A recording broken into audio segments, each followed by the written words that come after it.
आज हमें करना है जो हमारा खंड गा का बचा हुआ सेट है, यानी क्वेश्चन नंबर 11 चल रहा था हमारा। 11 में आज स्टार्ट करना था, तो 11 का क्वेश्चन नंबर का वाला यानी पहला वाला सेट है, पहला वाला क्वेश्चन है। और ये कौन सा सेट है? सेट नंबर 2 है 2020 का, 2020 का सेट नंबर 2 है। अब इसमें कह रहा है कि पादपों में जल संवहन को समझाना है, क्रियाविधि बतानी है। सबसे पहले ये जान लीजिए कि पादप जो होते हैं वो अपना संवहन कौन कौन से ऊतक के द्वारा करते हैं, किस ऊतक की मदद से करते हैं। तो ये आपको याद रखना है कि जो प्लांट होते हैं, पौधे होते हैं, इनके अंदर जो संवहन ऊतक है वो केवल और केवल 2 पाए जाते हैं। एक होता है हमारा जाइलम और एक होता है फ्लोएम। जाइलम को हिंदी में भी हम लोग जाइलम कहते हैं और फ्लोएम को हिंदी में भी हम लोग फ्लोएम कहते हैं, या फिर कभी कभी जाइलम की जगह पर लिखा रहता है दारू, इसे हम लोग हिंदी में कहते हैं। और फ्लोएम को हिंदी में हम लोग कहते हैं पोषवाह। तो जाइलम क्या करता है? जल को संवहन करता है, यानी प्लांट के अंदर एक स्थान से दूसरे स्थान तक भेजने के लिए जल का जो कार्य करता है वो कौन सा ऊतक करेगा? जाइलम। और जो फ्लोएम ऊतक होता है ये क्या करता है? पत्तियों के द्वारा जो भोजन बनता है उस पत्तियों के द्वारा बने हुए भोजन को प्लांट के विभिन्न भागों तक पहुंचाने का कार्य करता है हमारा फ्लोएम नाम का संवहन ऊतक। तो ये हो गया जल और ये हो गया भोजन। इन्हीं जल और भोजन को संवहन ऊतक के द्वारा हम लोग जो है पूरे प्लांट शरीर के अंदर संवहन करते हैं। और ऊतक जो होते हैं जल के लिए जाइलम होता है, और फ्लोएम जो भोजन होता है, भोजन के लिए क्या होता है? हमारा फ्लोएम। अब आपको याद ये रखना है कि जो संवहन ऊतक है हमारे जाइलम और फ्लोएम, इसमें हमें क्वेश्चन में पूछा गया है कि जल संवहन। अगर जल संवहन पूछा गया तो केवल और केवल हम लोग किसको कंसीडर करेंगे? जाइलम के बारे में हम लोगों को पढ़ना है। फ्लोएम के बारे में क्वेश्चन में पूछा नहीं है, इसलिए फ्लोएम के बारे में कोई भी बात यहाँ पर नहीं होगी। तो हम लोग ये देखेंगे कि जाइलम जो है किस तरीके से, किस प्रकार से जो है जड़ों से जो है जाइलम जो है किस प्रकार जड़ों की मदद से जाइलम जो है किस प्रकार जड़ों की मदद से जो है पानी को या जल को अवशोषित कर लेता है। देखते हैं यहाँ पर मान लीजिए ये हमारी मिट्टी होगी और इन्हीं मिट्टी के अंदर हमारी जो है प्लांट की जड़ें जो है रसी हुई है या जड़ें पाई जाती हैं। अब इसी मिट्टी में के अंदर पाया जाता है H2O, साथ ही साथ उपस्थित होते हैं हर एक प्रकार के खनिज मिट्टी के अंदर। मिट्टी जो है हमारा पानी और खनिज का मिक्सचर होता है। तो होता क्या है कि यहाँ से H2O को ये क्या करता है? ये जड़ें अवशोषित करती हैं और अवशोषित करने के बाद इस जाइलम, ये जो हमारा भाई ये हमने पाइप बनाया है, इसको हम लोग क्या कहते हैं? जाइलम कहते हैं। तो जाइलम की मदद से जहाँ पर जो है पत्तियां पाई जाती हैं, इन पत्तियों के अंदर क्या करता है? ये H2O पहुंचाने का, जल पहुंचाने का कार्य करता है। अब ये किस विधि से जो है जाइलम जो है पानी को जड़ की मदद से कैसे पत्तियों तक पहुंचा देता है, इस विधि को हम लोगों को पढ़ना है। तो सबसे पहले आपको एक बात और याद रखनी होगी, जो जाइलम है हमारा, जो जाइलम है, ये जाइलम के जो कंपोनेंट होते हैं ये 4 कंपोनेंट होते हैं। जो जाइलम होते हैं, जाइलम कितनी चीजों से मिलकर बना होता है? 4 प्रकार की कोशिकाओं से या 4 प्रकार के कारक से मिलकर बना होता है। सबसे पहला होता है जाइलम वाहिनिका, फिर दूसरे नंबर पर होता है जाइलम वाहिका, फिर तीसरे नंबर पर होता है जाइलम पैरेन्काइमा, फिर चौथे नंबर पर होता है जाइलम फाइबर। तो ये 4 प्रकार के जाइलम के कारक होते हैं, जाइलम वाहिनिका, जाइलम वाहिका, जाइलम पैरेन्काइमा और जाइलम फाइबर। अब इसमें क्या होता है? इसमें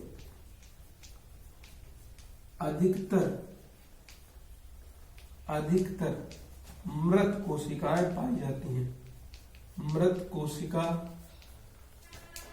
पाई जाती हैं, यानी इनकी जो कोशिकाएं होती है कैसी होती है? मृत होती हैं। तथा इनकी जो कोशिका भित्ति है, इनकी तथा कोशिका भित्ति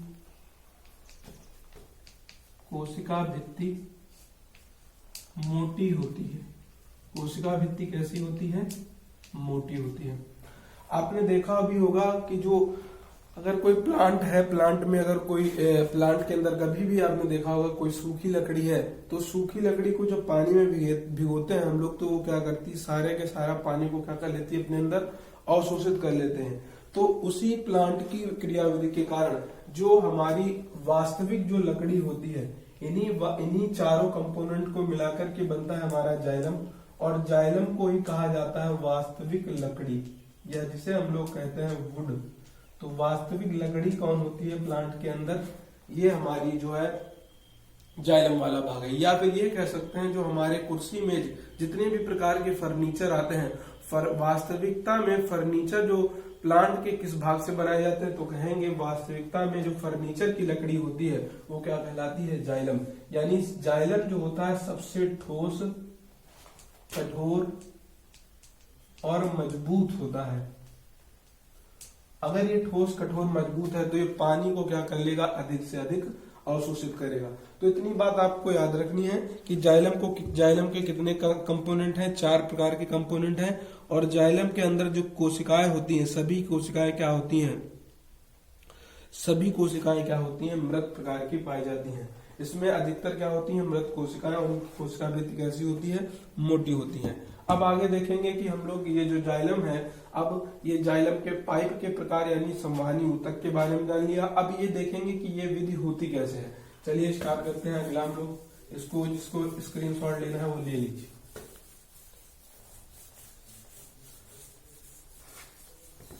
अब यहाँ पर हम लोग बढ़िया से अच्छे तरीके से समझेंगे कि हमारा किस तरीके से क्रियाविधि होती है।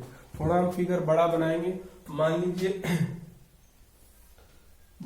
ये हमारा जो है,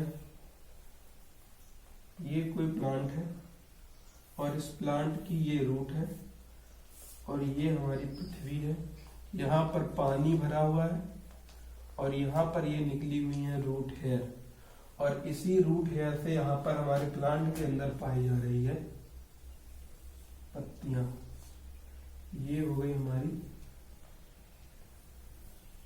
पत्ती, और इस तरीके से प्लांट जो है पाया जा रहा है। और साथ ही साथ जड़ों से कौन सा भाई जाता है ऊतक, ये जाता है हमारा जाइलम नाम का ऊतक। आपने देखा भी होगा जो पत्तियों के पीछे हल्की हल्की सी धारियां दिखाई पड़ती हैं उभरी हुई, ये सब जाइलम के भाग, यानी ये जो जा रहा है ये इसके अंदर ये जाइलम का ही पार्ट होता है। इसके अंदर क्या जाता है, पानी और खनिज। अब ये देखेंगे कि कैसे क्रिया होती है। और साथ ही साथ आपको ये पता होगा कि जड़ की जो निचली सतह होती है, जड़ की निचली सतह पर छोटे छोटे से छिद्र पाए जाते हैं। निचली सतह पर क्या होते हैं, छोटे छोटे। निचली सतह का मतलब मान लीजिए ये पत्ती है तो ये हो गई ऊपरी सतह और ये हो गई इसकी निचली सतह। तो निचली सतह पर जो छोटे छोटे छिद्र पाए जाते हैं, इन छिद्र को ही हम लोग कहते हैं पर्णरंध्र। इनको कहते हैं हम लोग पर्णरंध्र। इंग्लिश में इनको बोलते हैं हम लोग स्टोमेटा। अब होता क्या है, दिन के समय क्या होता है, दिन के समय क्या होता है कि जो सूर्य है हमारा, हाँ, तो दिन के समय क्या होता है कि जो हमारा सन है, सन क्या करता है, सूरज की किरणें जो है इसके पत्तियों के ऊपर पड़ती हैं और पत्तियां जो है अधिक तापमान के कारण अपने अंदर से क्या करती हैं, इन्हीं छिद्रों से H2O को बाहर निकालती हैं। इन्हीं छिद्रों से क्या निकलने लगता है, जल बाहर आने लगता है। इन्हीं छिद्र से क्या होता है, जल बाहर। और जल वास्तविकता में उपस्थित कहाँ है, जल पाया जा रहा है यहाँ पर, H2O पाया जा रहा है इस जाइलम के अंदर। यहाँ पर सब भैया क्या भरा हुआ है, पानी भरा हुआ है। इस जाइलम के अंदर सब क्या भरा हुआ है, जाइलम भरा हुआ है और पानी भरा हुआ। और ये पानी को अवशोषित कौन करता है, जड़ अवशोषित करती है अपने अंदर। जड़ अवशोषित कर लेती है अपने अंदर, पानी को अवशोषित कर लेती है। तो जब बताइए दिन के समय क्या हो रहा है, ये जल बाहर जो है वाष्प के रूप में, किसके रूप में निकलता है भाई, जल जो है जल वाष्प के रूप में बाहर जाता है। और इसी को हम लोग कहते हैं वाष्पोत्सर्जन। पत्ती की पर्णरंध्र से या पत्तियों के पर्णरंध्र से जल का जलवाष्प के रूप में बाहर निकलना ही क्या कहलाता है, वाष्पोत्सर्जन। तो ये क्रिया कहलाती है हमारी वाष्पोत्सर्जन, वाष्पोत्सर्जन। और इसे ही हम लोग इंग्लिश में कहते हैं ट्रांसपिरेशन। इसे ही क्या कहते हैं हम लोग, ट्रांसपिरेशन। इसे ही हम लोग इंग्लिश में कहते हैं ट्रांसपिरेशन, या इसे ही बोलते हैं हम लोग वाष्पोत्सर्जन। तो ये इस प्रकार से जो है जल की क्या होती है हानि। अच्छा, ये जो जितने भी भाग हैं, सूर्य की किरणें किनमें, केवल और किनमें, पौधे के दो प्रकार के भाग होते हैं। एक तो भूमि के अंदर रहता है जिसे कहते हैं भूमिगत भाग, और एक जो भूमि के बाहर रहता है यानी जो हवा में रहे, वायु में रहे, उसे कहते हैं हम लोग वायवी भाग। यानी तना, पत्ती और जो जितना भी पेड़ होता है ये सब किसमें आते हैं, वायवी भाग में। तो दिन के समय क्या होता है, सूर्य की किरणें वायवी भाग पर पड़ती हैं, जिससे जल की हानि जलवाष्प के रूप में होती है, और इस क्रिया को ही क्या कहते हैं हम लोग, वाष्पोत्सर्जन कहते हैं। तो क्या लिखेंगे, देखिए फ्रेम में आ रहा है कि नहीं, हाँ आ रहा है फ्रेम में। तो लिखेंगे दिन के समय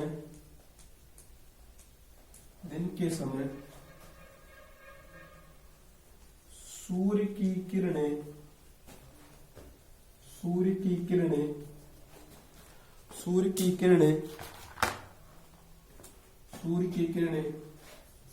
पादप के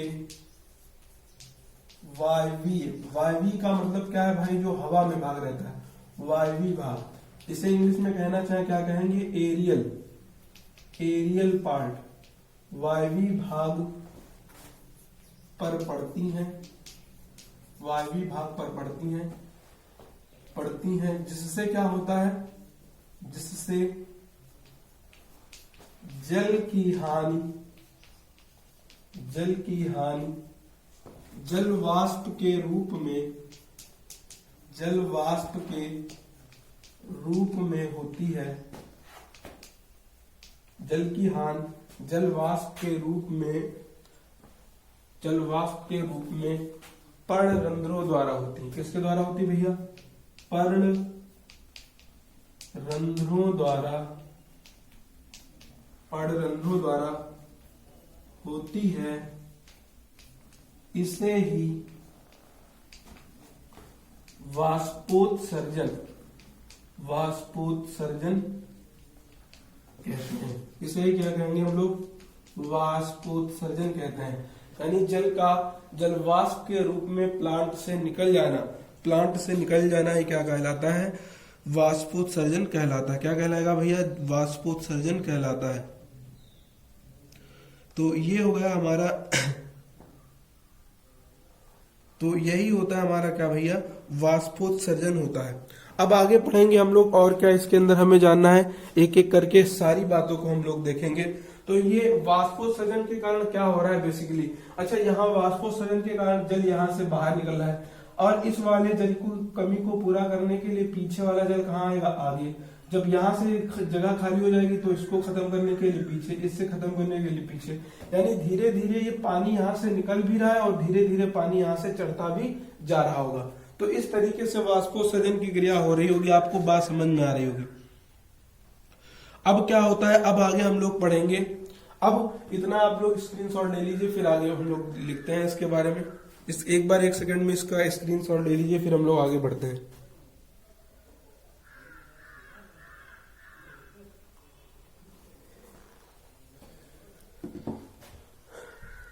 अब आपने ले लिया है, होगा स्क्रीनशॉट ले लिया। अब आगे देखते हैं हम लोग। अब क्या होता है, दिन में हो रहा है वाष्पोत्सर्जन। अब क्या होगा रात्रि के समय। अच्छा, दिन में पानी की क्या होती रहेगी, हानि होती रहेगी। लेकिन जैसे ही रात्रि आएगी, और रात्रि आने के कारण क्या होगा, यहां से जो है पानी अब बाहर नहीं निकलेगा, जिससे क्या होगा कि जड़ के कारण जड़ क्या करेगा, एक खिंचाव उत्पन्न करेगा, और जितना भी मिट्टी के अंदर जल को अवशोषित कर सकता है, उस खिंचाव के कारण क्या कर लेता है, अवशोषित कर लेता है। और जड़ का दूसरा नाम होता है मूल, और खिंचाव को हम लोग कहते हैं दाब। तो इससे एक दाब बन जाता है, जिसे हम लोग कहते हैं मूल दाब, और मूल दाब को ही हम लोग कहते हैं रूट प्रेशर। तो लिखेंगे रात्रि के समय, देख लिया आपके में आ रहा कि नहीं।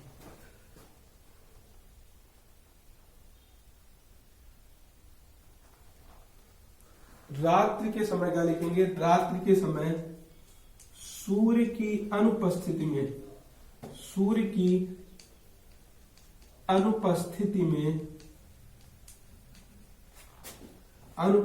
में मूल दाब के कारण, और मूल दाब को ही क्या कहते हैं हम लोग, रूट प्रेशर। मूल दाब के कारण जल को ऊपर की दिशा में खींचा जाता है। ऊपर की दिशा में क्या किया जाता है भाई, खींचा जाता है। अब पहले नंबर पर इतना स्क्रीनशॉट लीजिए या अपनी कॉपी पे लिखिए। ऊपर की दिशा आपको दिख रहा होगा,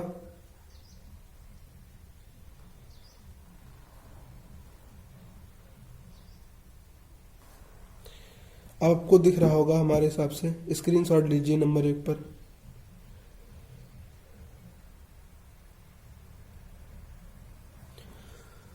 चलिए अब हम लोग देखते हैं। अच्छा, 2 चीजें पढ़ ली हमने। दिन में वाष्पोत्सर्जन काम कर रहा है, रात में दिन में जो है वाष्पोत्सर्जन के कारण जल बाहर निकल रहा है, लेकिन रात में मूल दाब के कारण पानी कहाँ चढ़ रहा है, ऊपर चढ़ रहा है। अब देखिए क्या होता है, इसको हटा रहे हैं।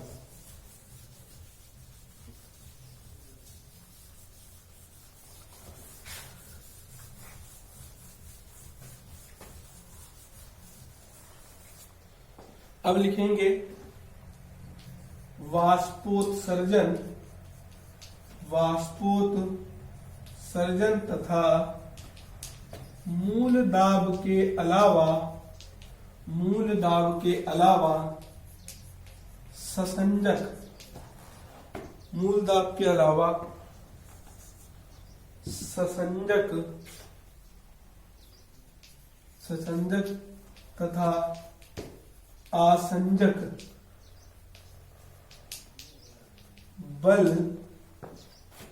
जाइलम के स्तंभ में जल को ऊपर चढ़ाने में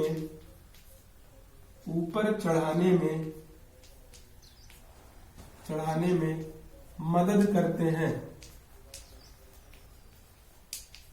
अब ये जान लेते हैं भाई ससंजक बल और आसंजक बल क्या है। तो ससंजक बल होता है समान अणुओं के बल। ससंजक क्या है भैया, समान अणुओं के बीच जो बल कार्य करता है। आसंजक क्या होता है, जो असमान चीजों के बीच आकर्षण बल कार्य करे, उसे कहते हैं आसंजक बल। तो मान लीजिए ये हो गया हमारा जाइलम का पाइप, और इस जाइलम के पाइप में ये भाई पानी भरा हुआ है बहुत। तो ये H2O मान लिया और ये H2O इस तरह ऊपर जा रहे हैं। तो जल हो गए ये दोनों समान अणु, ये भी समान अणु। तो इनके बीच जो बल कार्य कर रहा होगा, इस बल को कह रहे हैं हम लोग ससंजक बल। समान अणुओं के बीच जो बल कार्य करता है उन्हें कहते हैं ससंजक बल। लेकिन H2O बताइए इस स्तंभ से भी तो चिपका होगा, इस स्तंभ से भी तो चिपका होगा। तो जल एक अलग अणु है, जाइलम एक अलग अणु है। तो ये दोनों हो गए असमान, और असमान चीजों के बीच में जो बल कार्य करता है उसे आसंजक बल कहते हैं।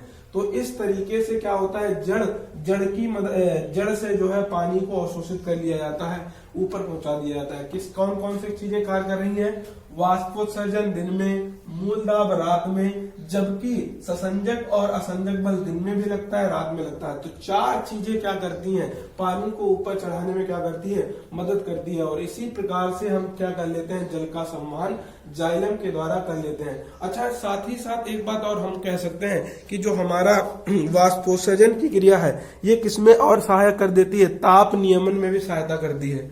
तो हम एक बात और लिख सकते हैं, यहां पर लिखना चाहें तो हम लिखेंगे वाष्पोत्सर्जन ताप नियमन में मदद करती है। तो ये हो गया पूरा हमारा क्या, जल संवहन की क्रियाविधि। प्लांट के अंदर, पादपों के अंदर जो है जल संवहन किस तरीके से होता है, ये पूरा हमारा कंप्लीट हो गया। चलिए इसको आप लोग लिख लीजिए बढ़िया सा। ये 11 का वाला हो गया। अब हम लोग अगला क्वेश्चन लेंगे। हमारा जो क्वेश्चन है कायिक वर्धन या कायिक प्रवर्धन क्या है, इनकी विधि समझाना है।